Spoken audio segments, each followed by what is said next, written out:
Greetings, friends. In today's reflection, we will be exploring what it means to have an undivided heart in an increasingly polarized world. And we are living in an extremely divided world. I'm amazed how quickly conversations become polarized around hot topics, especially on social media, where people seem to lose their ability to self-regulate.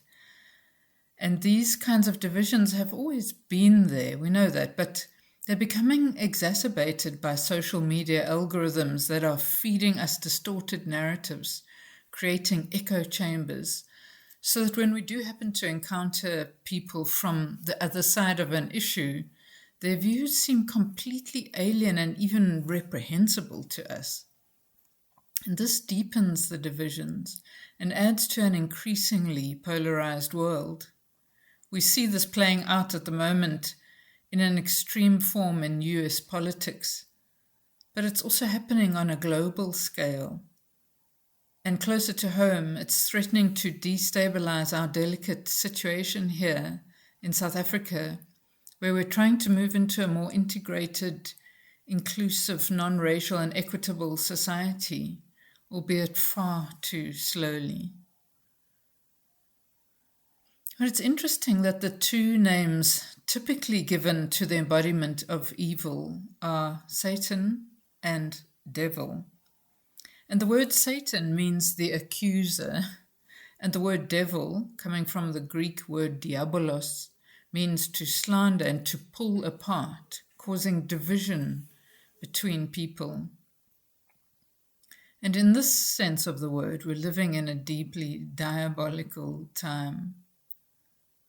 It's also a time where misinformation is rampant.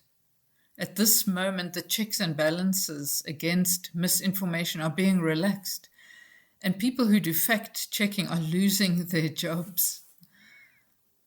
And this link between lies and division is massively dangerous. And it's very easy to unwittingly be fed these narratives and become slipstreamed and leveraged into divisive narratives. One of the dangers of this kind of division is that it forces a for or against view. And this misses the full range of complex, nuanced ethical considerations. I mean, just a simple example of this is in the pro-science versus anti-science viewpoints, where a simplistic pro-science narrative misses the immensely complex ethical issues related to science, the pharmaceutical industry, and so on. And this for or against tendency entrenches dividing walls between people, leading to very dangerous social polarization and us versus them thinking that so quickly becomes inflamed and out of control. Sometimes it just takes a little spark word for you to categorize someone as them, the other side. And in South Africa, we've had some incredible leaders such as Nelson Mandela and Desmond Tutu who have brought the message of reconciliation, celebrating diversity and inclusivity, even of our enemies and perpetrators of violence. But as I mentioned earlier, this is a delicate situation, and these diabolical forces of division are threatening to destabilize these fragile gains. These for or against narratives also reinforce our conviction that we are right, which feeds the ego and just leads to deeper division and dehumanization of the other. Bolstering our ego only ever leads to suffering, our own and others, and it entrenches our sense of separation. I find reinforcing my own ego as a righteous lefty brings a strong energy to me. At first, a flush of self-satisfied piety, which I can almost feel my ego feeding off. But as I have been paying careful attention, I found that this is followed by a hollowness and heaviness in my heart. And this is interesting to note, that what feeds my righteous ego seems to leach my heart of its natural vitality. What I've also noticed is that sharing outrage stories about them brings a temporary sense of group belonging with our people, our tribe. However, this is also an ego form of identity. And at its worst, the sense of identity and in-group belonging is fueled by spreading falsehoods and creating scapegoats of outsiders, and can lead to very scary extremes of violence and nationalism in the name of loyalty and belonging. And this is so clearly illustrated in the Jesus story, where people chose to release the criminal Barabbas and to create a scapegoat of Jesus in the name of their religious affiliation. But we see this same mechanism playing out over and over through history, and it has extremely devastating consequences. In recent times, this has led to the devastating murders of people in Gaza, Sudan, Ukraine, the hateful gunning down of the beautiful Imam Mohsin Hendricks in the name of righteousness. What do we do in the face of this division? How do we avoid feeding these us and them narratives while not burying our heads in the sand to the realities going on around us, or inadvertently condoning oppression, inequality, and bigotry? How do we resist this diabolos, the spirit of division that threatens to destroy so many lives by luring people into false belonging systems and distorted ideas of what loyalty means? Jesus said it very clearly in Matthew 5, verse 43 to 48. You have heard it said, love your neighbor, but hate your enemy. But I tell you, love your enemies and pray for your persecutors. This will show that you are children of God. For God makes the sun rise on bad and good alike. God's rain falls on the just and the unjust. Therefore be perfect, as Abba God in heaven is perfect. The Greek word that has been translated as perfect can also be translated as complete or whole, in other words, undivided. The call to love our enemies means that we are invited to be expansive and open of heart, not divided or constricted by being defined as separate to or against anybody. And this opens us into the wholeness of God's loving heart. Charles Eisenstein is a fascinating integral thinker and commentator in the USA, and he wrote an excellent article, I'll give a link to this on the webpage, where he describes that what we need in our world today is a love revolution. He wrote, the real revolution is a revolution of love. It is a revolution of peace. It is a revolution of healing. It is a revolution of forgiveness. He went on to say, everyone knows this on some level because it is obvious. You hear a real story of anyone who your ideology holds in contempt, and the truth shines forth. You are my brother, you are my sister. If not for the grace of God, it would be me standing in your shoes. And then he writes, the revolution is to integrate this understanding into our systems and to run a planet on the basis of this truth. This love revolution is so important. The most powerful act of resistance to these powerful global forces of division is to love and try to understand the other. In this area, I find Valerie Kaur so moving, the way she talks and writes about this. She is a Sikh woman who wrote a remarkable book called See No Stranger. And she describes the horrifying experiences of her family and community of being victims of post 9/11 white supremacy and race-based hatred in the USA, to the point that some of her close family members were gunned down simply because they were wearing turbans.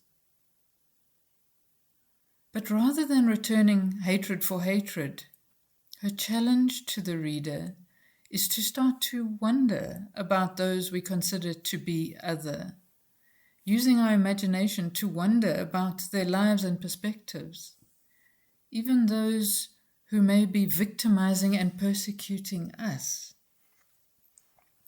She describes others as, "You are a part of me I do not yet know." And she invites us to listen so deeply to others that we begin to recognize the suffering, fear, or shame that may underlie their hateful attitudes and respond from compassion rather than judgment. She wrote, "I refuse to let anyone belittle my soul or diminish my own expansive sense of self. The more I listen, the less I hate. The less I hate, the more I am free to choose actions that are controlled not by animosity but by wisdom." And then she goes on to describe, "Deep listening is an act of surrender. We risk being changed by what we hear." What a challenge. In this way of describing listening, it doesn't mean condoning beliefs or values that are very different to yours or compromising your integrity. But it is an open-hearted curiosity which connects rather than divides. This is such an important act of revolution in the face of the prevalence of division and those who prey on division. To choose to not allow ourselves to become diminished and made less expansive by manipulated narratives, but rather to be vigilant in keeping our hearts open and undivided, curious and loving. Keeping an open heart is necessary for clear seeing. This allows for more clean, direct speaking and action for justice. It does not fuel divisions, but speaks and acts from an open, spacious being that is never against anybody and has the courage and humility to recognize and challenge the lies we have been caught up in and the suffering that these create. And so the invitation to practice this is ongoing. The greater the divisions in our world, the more pressing the urgency to practice opening the heart. Whenever we feel that familiar constriction, that feeling of againstness, defensiveness, that righteous flush, that inner hardening, we can choose to soften and open, which includes a gentle compassion for that in us which is wounded. We're open to the spacious heart that holds it all in tenderness, compassion, and love, including our own struggle. 1 Corinthians 13 says that if I have not love, I am nothing. That is such a strong statement. And in 1 John 4, verse 7 to 8, we read, "Everyone who loves has been born of God and knows God." Have we really heard that? Everyone who loves has been born of God and knows God. Whoever does not love does not know God, because God is love. Another very strong scripture. Whoever does not love does not know God, because God is love.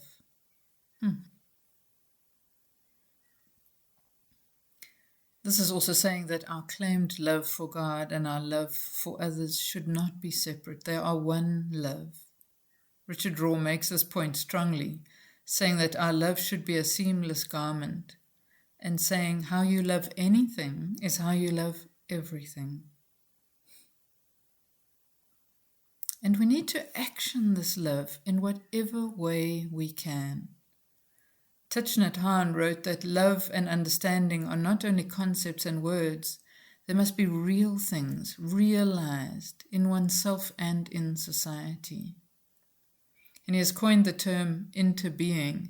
He said he hopes it becomes a common part of our everyday language. And he describes interbeing as the many in the one and the one containing the many. And he went on to say, in one sheet of paper, we see everything else, the cloud, the forest, the logger. I am, therefore you are. You are, therefore I am. That is the meaning of the word interbeing. We inter-are. What a wonderful sense of a communality of being, this interbeing. We so quickly see our differences. We so easily dismiss and dehumanize the other. And this is the lie of separation. This is to negate all that we share, our shared interbeingness.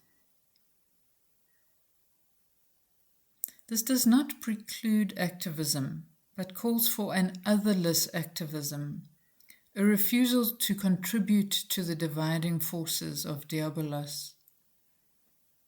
But when we engage, even challenge others and protect the vulnerable, which we need to do this with an open heart.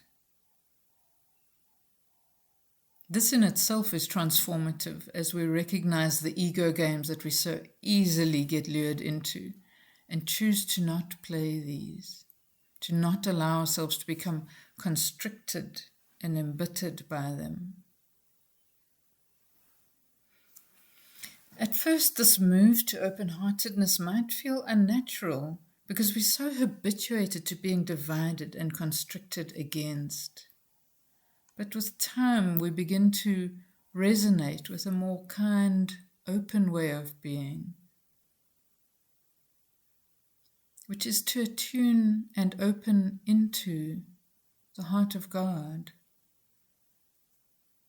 The divisions constrict the free flow of natural compassion, which is what we open into.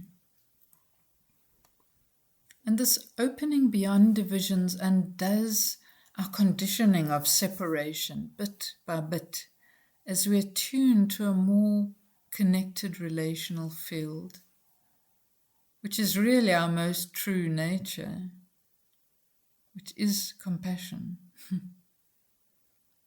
And as we open beyond the conditioning of divisions, we open into the boundaryless heart of God. And this is a space that is truly transformative. As we open, we become channels, and together we become a river of mercy. Together we become a torrent of tenderness. Together we become a force of love so strong that it erodes the spirit of division.